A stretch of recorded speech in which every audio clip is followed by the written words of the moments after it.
Bien, seguimos con la entrevista que tenemos con el doctor Álvaro Taipe, quien es epidemiólogo e investigador de la Universidad San Ignacio de Loyola y metodólogo para la elaboración de guías de práctica clínica de IETSI Salud, que es el Instituto de Evaluación de Tecnologías en Salud e Investigación. Gracias, doctor Taipe, por acompañarnos esta noche. Bienvenido a Las Claves del Día. Buenas noches, gracias por la invitación. Doctor, las conclusiones a las que llega este estudio que ha elaborado la IETSI Salud son bastante delicadas porque hablan de que se habría estado utilizando dos medicamentos, hidroxicloroquina y acitromicina, en pacientes leves con COVID-19 y esto habría incrementado la posibilidad de que fallezcan en un 84%. Cuéntanos un poco cómo es que se llega a esta conclusión. Bueno, puntualmente el estudio de IETSI es un estudio observacional, es decir, han recolectado los datos de aquellos pacientes que han sido hospitalizados en hospitales de salud, puntualmente en 72 hospitales entre ciertas fechas, ¿no? Y en estos pacientes han comparado qué pasó con aquellos que recibieron hidroxicloroquina con acitromicina, qué pasó con aquellos que recibieron ivermectina y qué pasó con aquellos que no recibieron ninguno de esos dos medicamentos. Luego de hacer estas comparaciones, usaron unas metodologías estadísticas para poder, digamos, limpiar el efecto de otras variables confusoras, que es algo que siempre se hace en ese tipo de estudios observacionales. Puntualmente es una metodología conocida como puntajes de propensión. Y finalmente encontraron que el grupo que había recibido hidroxicloroquina más acitromicina tenía más mortalidad que aquel grupo que no lo estaba recibiendo. Eso es en palabras simples, pero este estudio, ojo, no es un ensayo clínico aleatorizado, que es lo que nosotros siempre buscamos para poder definir si un fármaco es efectivo o hace daño, ¿no? Es un estudio observacional, que de hecho tiene muy buena metodología en ciertos puntos, hay otros puntos que son un poco perfectibles, pero bueno, sigue sin ser un ensayo clínico aleatorizado. ¿Qué es lo que pasa? Los resultados de este estudio confirman o van de la mano con los resultados de ensayos clínicos aleatorizados previos que se han publicado en otros países, ¿no? El estudio Recovery de Reino Unido es el más grande, publicado ya el 15 de julio, que encontró exactamente lo mismo. Hidroxicloroquina no tenía beneficios en pacientes hospitalizados con COVID-19, pero aumentaba la mortalidad y las complicaciones. Estamos diciendo entonces que este estudio concluye además lo mismo o una situación bastante similar a otros estudios que ya se habían realizado previamente en el extranjero. Porque hoy Fiorella Molinelli, la presidenta ejecutiva de Salud, critica la rigurosidad científica con la que se ha trabajado este estudio. Yo hasta el momento por lo menos no he escuchado ni he leído alguna crítica por parte de la comunidad científica o médica. ¿Cuál es su punto de vista? El estudio, como todo estudio observacional, o sea, como no es un ensayo clínico, tiene ciertas falencias. Eso es algo, digamos, ineludible a todo estudio observacional. ¿Okay? Por eso siempre estamos buscando hacer ensayos clínicos. Por eso las vacunas, por ejemplo, se están probando en ensayos clínicos, no en estudios observacionales. Por ese lado, siempre va a haber un poco de error de todo estudio observacional, ¿no?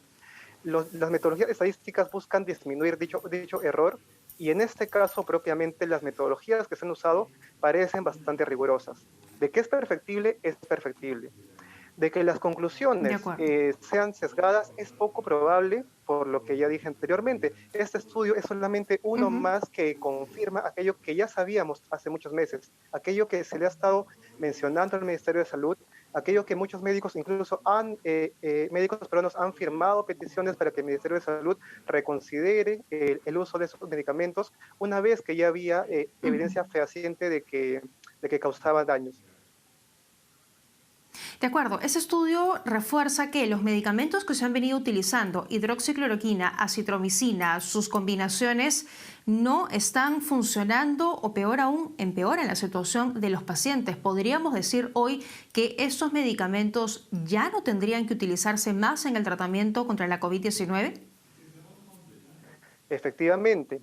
Y de hecho hay los sistemas de salud que se basan en evidencias en el mundo, tienen toda una metodología en la cual Lo que hacen es buscar cada cierto tiempo los últimos estudios que hay, leerlos críticamente porque hay estudios buenos y hay estudios malos, y en base a esto tomar decisiones. Ujú. Todos estos sistemas de salud ya hace mucho tiempo han dejado de brindar hidroxicloroquina. Si bien algunos al inicio, por el ímpetu, por necesitar dar algo, comenzaron a darlo sin que haya pruebas, luego de que salieron los estudios dejaron Sí. de darlo, ¿no? Sociedades varias, la Sociedad Americana de Infectología, la NIH, que es como el INS en Estados Unidos, las sociedades de infectología de Europa también, todos se han pronunciado contra Ujú. el uso de ese medicamento y ya la gran mayoría de los países ha dejado de usarlos. Perú es uno de los pocos que Y ese es el todavía punto importante, ¿no? se resiste. De acuerdo, a eso quería llegar, que nosotros somos uno de los pocos países que seguía manteniendo estos dos medicamentos. Sí, efectivamente. Y es más, se mantiene sin un criterio técnico que haya sido explicitado. Es decir, si uno lee los Ujú. lineamientos del Ministerio de Salud, hasta ahora todavía figuran ahí esos medicamentos. Y estos lineamientos no mencionan en base a qué son recomendados esos medicamentos, qué estudios se han buscado, cómo es que se han interpretado, si se han leído o no críticamente, y cada cuánto tiempo se está haciendo De la acuerdo. reevaluación de los estudios para poder cambiar las decisiones. Porque, ojo, COVID es una enfermedad en la cual cada día están saliendo nuevos estudios, en la cual las decisiones que tomábamos hace un mes puede que ahora estén completamente erróneas, ¿no? Entonces, necesitamos una metodología de toma de decisiones del Ministerio de Salud que sea transparente, o sea, que nos diga cómo están tomando sus decisiones y que aprenda a cada cierto tiempo, pues, reevaluarlas, cuestionarlas y cambiarlas. No es posible que los lineamientos no Eso es se lo hayan más cambiado importante. desde junio. Ujú. De acuerdo, porque estamos hablando de un tema vital, es un tema de vida o muerte. Estamos hablando de pacientes de COVID-19 que han recibido ese tratamiento y que han estado más propensos a fallecer. Doctor Taipe, ¿qué pasa con la ivermectina? ¿Ya hay estudios claros sobre ese medicamento? Ajá. Ivermectina es una cuestión particular. Eh, no tuvo tanto auge de brindarse en otros países fuera de Perú, Bolivia y unos cuantos más, debido a que eh, no había demasiado ímpetu, digamos, por otros países por comenzar a brindar este fármaco. Así que no se hicieron muchos estudios, no hay muchos ensayos clínicos. Hasta ahora no hay publicado Ujú. ningún ensayo clínico ni a favor ni en contra de ivermectina. Bien es cierto que la De gran acuerdo. mayoría de los medicamentos que se proponen siempre para toda enfermedad finalmente no tienen beneficios. Eso es algo que ya se conoce Ujú. siempre. Eh, Uno propone medicamentos, tal vez por estudios en animales, tal vez por plausibilidad biológica, y finalmente la gran mayoría de estos, hablo de más del 90%, finalmente no resultan ser beneficiosos y solamente nos van a dejar sus efectos Tengo, adversos, ¿no? Bajo esa lógica, tengo usar que ir medicamentos finalizando, como doctor Taipe. ivermectina u otros. Uh-huh. Ajá. No, pero quería consultarle si es que la alta cifra de fallecidos que se registra en nuestro país estaría directamente asociada con el uso de la hidroxicloroquina, con la acitromicina y sus combinaciones. Los estudios, los ensayos clínicos aleatorizados, previos, grandes, han mostrado que la hidroxicloroquina sí aumenta la mortalidad. Es esperable entonces que sí, un grupo, por lo menos, de pacientes que haya recibido hidroxicloroquina se haya complicado debido a la hidroxicloroquina e incluso haya fallecido. ¿Cuántos son? ¿Cómo son? Es algo difícil de saber, porque las dosis que Claro. usábamos en el país eran un poco distintas a las dosis que se usan en otros países, porque no sabemos cuántos médicos comenzaron a usar hidroxicloroquina.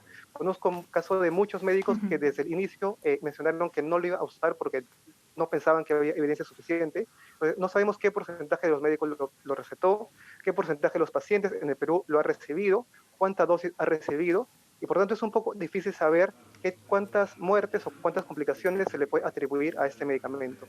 Pero de que las hubo, Claro, claro. las investigaciones previas ya han mostrado que sí hay consecuencias fatales por usar este medicamento. Qué duro. Doctor Taipe, le agradezco que nos haya acompañado esta noche con su claridad. Muchísimas gracias.